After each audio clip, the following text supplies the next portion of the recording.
দর্শক, এই মুহূর্তে দেখছেন যে শহীদ শরীফ ওসমান হাদির মরদেহ বের করা হচ্ছে ফরেনসিক মেডিসিন বিভাগ শহীদ সোহরাওয়ার্দী মেডিকেল কলেজ হাসপাতালের মর্গ থেকে, এবং কড়া নিরাপত্তার চাদরে তাকে বের করা হচ্ছে। ঠিক 9:50 নাগাদ কিন্তু এখানে নিয়ে আসা হয়েছিল শরীফ ওসমান হাদিকে, এবং তাকে ময়নাতদন্ত শেষে এই মুহূর্তে তাকে বের করা হচ্ছে। এবং যে লাশবাহী গাড়িটি দেখছেন, সেই লাশবাহী গাড়িতেই রয়েছে ইনসাফের লড়াকু সৈনিক শহীদ শরীফ ওসমান হাদি। আমরা সরাসরি আপনাদের দেখানোর চেষ্টা করছি এবং গাড়ি বহরের সঙ্গে থাকার চেষ্টা করব আমরা, এবং দেখানোর চেষ্টা করব আপনাদের জানিয়ে রাখি যে গত 12 ডিসেম্বর গুলি করা হয়েছিল শরীফ ওসমান হাদিকে। এরপর উন্নত চিকিৎসার জন্য তাকে এভা কেয়ারের পরবর্তীতে সিঙ্গাপুরে নেওয়া হয়, এবং সেখানে তিনি মৃত্যুবরণ করেন চিকিৎসাধীন অবস্থায়। এবং তারপরে তাকে শাহজালাল আন্তর্জাতিক বিমানবন্দর থেকে জাতীয় হৃদরোগ ইনস্টিটিউটে নিয়ে আসা হয়। সেখানে গত রাত তিনি ছিলেন, এবং সেখান থেকে সকালে তাকে সোহরাওয়ার্দী মেডিকেল কলেজ হাসপাতালের মর্গে নেওয়া হয়। সেখানে তার ময়নাতদন্ত চলে, এবং এই ময়নাতদন্তের আগে পরিবারের সদস্যদের সঙ্গে কিন্তু আলোচনা হয়েছে ব্যাপক। প্রথমে পরিবারের সদস্যরা ময়নাতদন্তের জন্য রাজি না থাকলেও পরবর্তীতে আমরা দেখেছি যে পরিবারের সদস্যদের কনভিন্স করেছে আইন শৃঙ্খলা রক্ষাকারী বাহিনীর সদস্য এবং অন্যান্য যারা ছিলেন দায়িত্বরত সরকারের তারা, এবং পরবর্তীতে এখানে নিয়ে আসা হয়। প্রায় দেড় ঘন্টা ব্যাপী ধরে কিন্তু এই যে কার্যক্রম, অর্থাৎ ময়নাতদন্তের কার্যক্রম, সেটি চলে। অর্থাৎ যেদিন ধরে এই শরীফ ওসমান হাদিকে গুলি করা হয়েছিল, যেদিন তার পরবর্তী সময় থেকে এখন পর্যন্ত বাংলাদেশের মানুষ কিন্তু আবেগতাড়িত হয়েছে। কারণ এই শরীফ ওসমান হাদি ছিলেন ইনসাফের লড়াকু সৈনিক। তিনি ইনসাফের কথা বলতেন,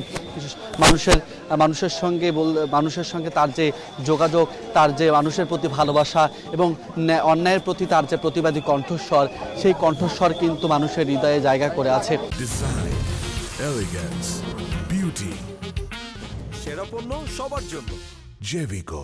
এবং তার যে প্রতিবাদী শক্তি, সেই শক্তিকে কাজে লাগিয়েই কিন্তু আজ পুরো বাংলাদেশের মানুষের হৃদয়ে তিনি একজন সৈনিক, তিনি একজন বীর, যে বীরের ময়নাতদন্ত শেষ হয়েছে কিছুক্ষণ আগে, এবং তাকে বের করে নেওয়া হচ্ছে হৃদরোগ হাসপাতালের দিকে, আবারও নেওয়া হচ্ছে। সেখান থেকেই মূলত তার গোসল সম্পন্ন হওয়ার পর তাকে নিয়ে যাওয়া হবে সংসদ ভবনের দক্ষিণ পাশে তার জানাজা সম্পন্ন হবে, এবং জানাজা সম্পন্নের পর এখন পর্যন্ত পাওয়া তথ্য অনুযায়ী তাকে ঢাকা বিশ্ববিদ্যালয়ে কবি কাজী নজরুল ইসলামের পাশেই সমাধিত করা হবে।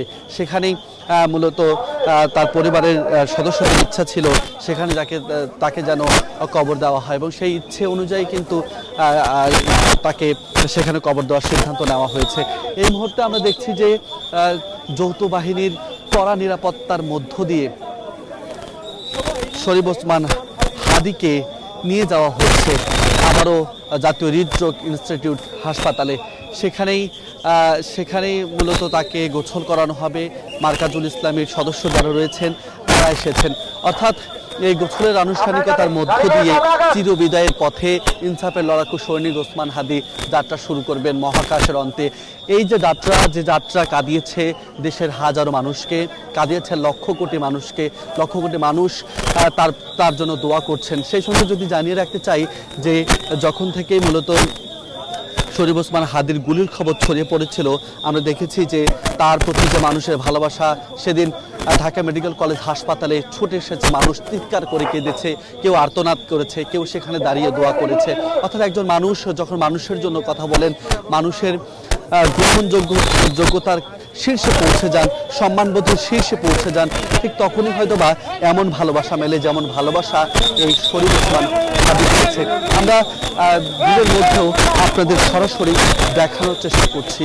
আপনারা দেখছেন এই মুহূর্তে শরীফ ওসমান বিন হাদিকে আবারও হৃদরোগ ইনস্টিটিউটে নেওয়া হচ্ছে, এবং এই যে প্রক্রিয়া, সকাল থেকে যে প্রক্রিয়াগুলো হয়েছে তার পরিবারের সঙ্গে বেশ আলোচনা হয়েছে। আমরা সকালে এসে যেমনটি হৃদরোগ ইনস্টিটিউটে দেখেছি, একদিকে শরীফ ওসমান হাদির পরিবারের সদস্যরা হাজারি কিন্তু আলোচনা চলছে, আজকে কিন্তু আলোচনা চলছিল।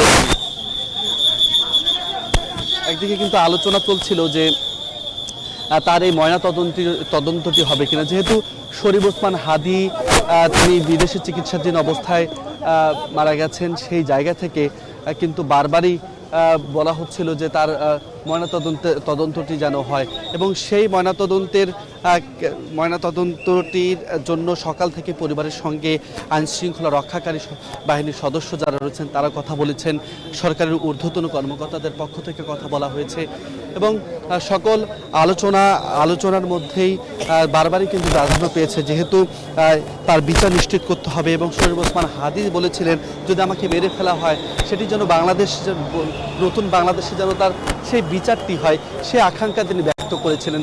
তার সেই আকাঙ্ক্ষাকে শক্তিশালী করতে, সেই আকাঙ্ক্ষাকে ধরে রাখতে এবং বিচার নিশ্চিত করতেই কিন্তু এই যে ফরেনসিক কার্যক্রম অর্থাৎ ময়নাতদন্তের যে বিষয়গুলো রয়েছে সেগুলো নিশ্চিত করা হয়েছে। এবং ময়নাতদন্ত শেষে আবারও সেই বীর হৃদরোগ ইনস্টিটিউট থেকে যেখানে ফরেনসিক বিভাগে গিয়েছিলেন সেখানে আবার ফিরে যাচ্ছেন। এখানে মারকাজুল ইসলামের সদস্য যারা রয়েছেন তারা এখানে তার গোসল সম্পন্ন করার পর তাকে প্রস্তুত করবে চিরবিদায়ের জন্য। চিরনিদ্রায় তিনি শায়িত হবেন ঢাকা বিশ্ববিদ্যালয়ের কবি কাজী নজরুল ইসলাম সমাধির ঠিক পাশেই তাকে কবর